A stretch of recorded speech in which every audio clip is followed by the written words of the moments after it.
C'est cet après-midi que les débats sur le projet de loi 137, donc ce projet de loi en ce qui concerne l'éducation et le droit des parents, débutent et on peut s'attendre à de longues journées. D'un côté, le gouvernement a déposé une motion pour que les 40 heures de débat soient concentrées cette semaine et de l'autre, le NPD a dit qu'il avait l'intention de faire de l'obstruction systématique, donc d'user de longs discours pour étirer son temps de parole. Les élus vont se lancer dans l'examen méticuleux de chaque ligne, chaque virgule du projet de loi, notamment ces deux dispositions de dérogation, l'une à la Charte canadienne et l'autre au Code des droits de la personne de la Saskatchewan. La capacité de soins dans la province est un point de bascule, c'est du moins ce que déplore le NPD qui a donné quelques chiffres en rafale. 88, c'est le nombre de patients qui attendaient un transfert de lit à l'hôpital Royal University de Saskatoon au moment de la conférence de presse. 41, c'est le nombre de patients à l'urgence en attente d'un lit.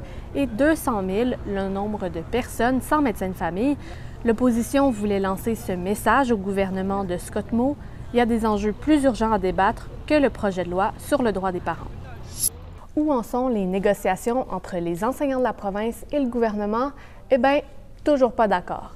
Depuis la rentrée scolaire, les négociations entre la Fédération des enseignants de la Saskatchewan et le gouvernement sont au point mort, du moins jusqu'à jeudi et vendredi dernier, où les négociations ont repris, mais toujours pas d'entente.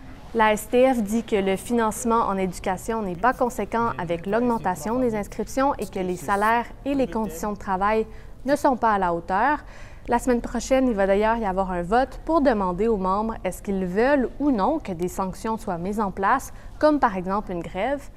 Pour en apprendre plus sur les négociations entre les enseignants et la province, eh bien rendez-vous sur notre site Internet ou encore télécharger notre application Info. À demain!